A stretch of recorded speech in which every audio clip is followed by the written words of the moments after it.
And good evening. All right, let's get into this. Expo Go. So, just as a quick note, on my README that is on GitHub, there is a link to the video for the walkthrough that I do have for part 2. And also, additionally, the link for the repository for part 2 is also present. Now, let's scan. All right. Now, give me a second. Give me a second. All right. So before us is a login slash role selection screen, app.tsx. This is the initial entry point of the application. The purpose allows the user to select their role, which directs them to that, which dictates the functionality they can access. Appearance features a welcoming message, welcome to our restaurant, and 2 main buttons. Login as chef leads to a separate chef login screen, and continue as customer bypasses the login and grants access to the customer's only views. The functionality handles the initial persistent authentication check and directs the user to the appropriate screens. So what we're going to do is login as chef.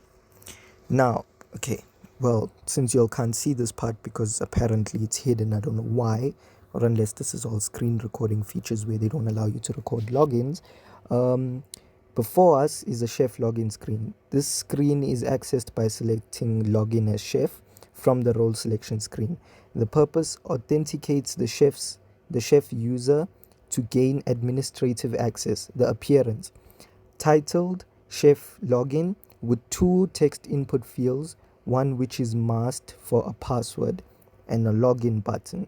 Functionality validates credentials against stored values persisted via async storage, and upon access navigates the user to the home screen with the chef privileges. So let me quickly punch that in.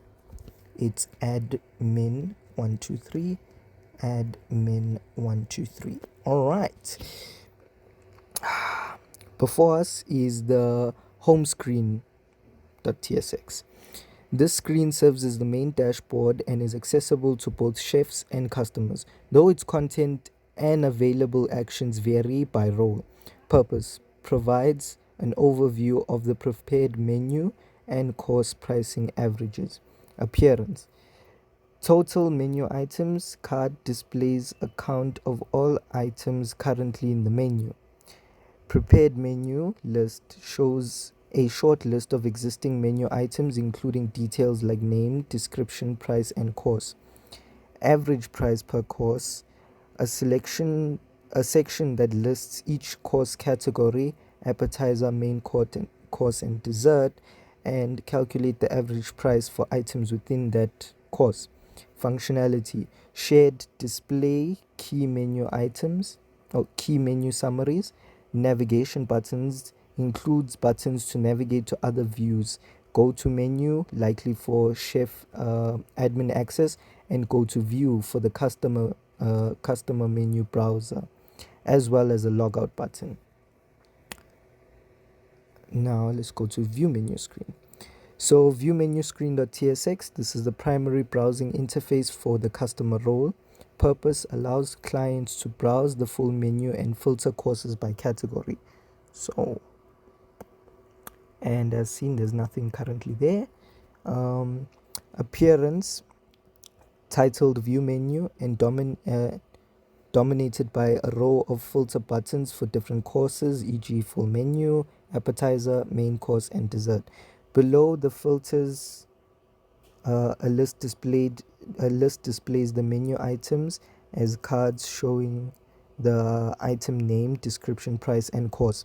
Functionality filtering by clicking any of the category buttons instantly filters the displayed list of menu items. Browsing customers can scroll through the available dishes. Navigation includes go back and log out buttons. Note the menu management chef screen, while detailed in the README for add, edit, and delete functionality, is not clearly shown in the provided images. Oh yeah, this was where I mistakenly did not take a screenshot of this. Okay, my bad. Because I typed it out and it didn't let me take screenshots earlier of it. I'm recording a video for my submission. You put your windows closed.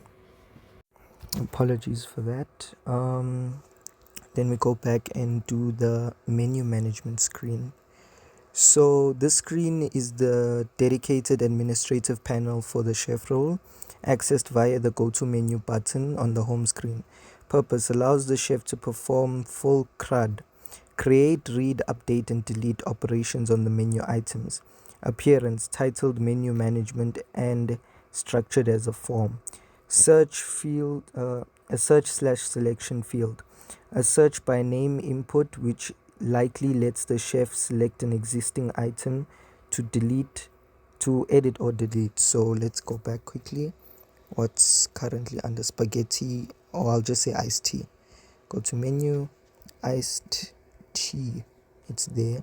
So as soon as we click on it, we can edit it. So the price maybe 4 rand or 40 rand. Done. And then it's still under beverage. Can save that, and it adjusted the values.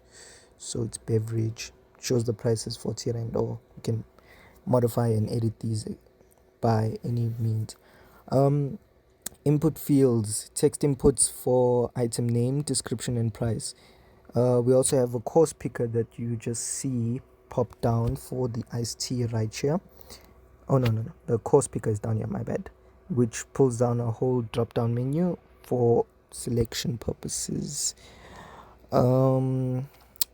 Action buttons: prominent buttons for managing items. Save: green to add new item or update an existing one.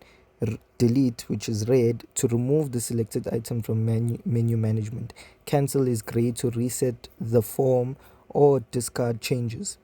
I'll explain the functionality and then I'll show the example of it by adding a few menu items, and I will completely shut down the application on Visual Studio Code so that I cannot open it any longer, to thoroughly showcase async storage working. So functionality: handles the persistent logic via async storage for adding, updating and removing menu items from the core data set. It is the primary tool the chef uses to keep the customer's menu up to date. Navigation buttons include go back to the home screen and log out. So let's quickly add a few things. So we've got an appetizer. We'll say, or not, let's actually make a breakfast. A breakfast would be name: avocado toast deluxe. Sounds nice. Toasted artisan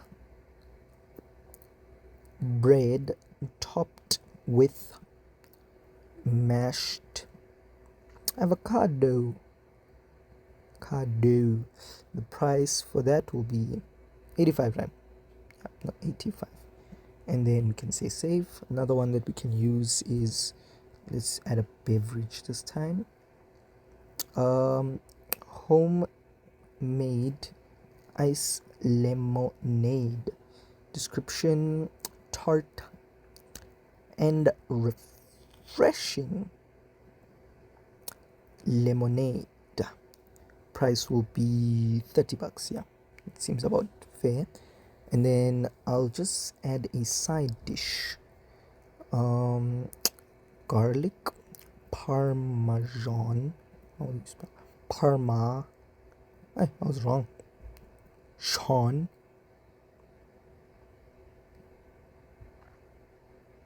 Parmesan. Yes, parmesan. Fries. Description: crispy. God. Crispy. My bad. Crispy.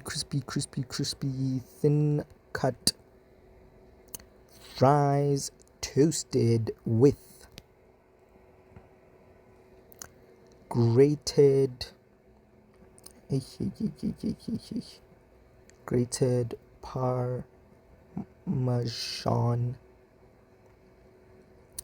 cheese and garlic butter. Okay, then the price tag for that should be, I'm feeling $40. All right, safe. So if we go back, few of the items have updated, like breakfast, a side dish, a beverage, and main course and dessert. Still everything looks relatively the same. Beverage, how much was the lemonade, eh? Beverage 40, 40, 30, and the average is in fact 35. Okay, so let me just quickly log out, continue as customer, and as you can see, total menu items is 7.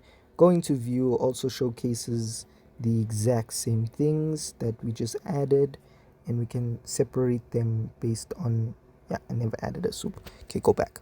So what I'm going to do now is say log out, and let me close the application, clear this, and I will go to Visual Studio Code, click Control C under the terminal, which stops the server. So let's see if I can still scan the QR code. Aha, it's not loading anymore. So the server is stopped. So let's quickly close that. And then let me quickly say npx expo start. Hopefully this works, because I've only tested async storage on my phone like about a god-given 6 times. I hope this does work, for the love of me. For the love of me and God and everyone around, please do work before I decide to throw someone off a bridge. No, I'm joking. I wouldn't really do that. I've done too much. Ooh, it has popped right back up.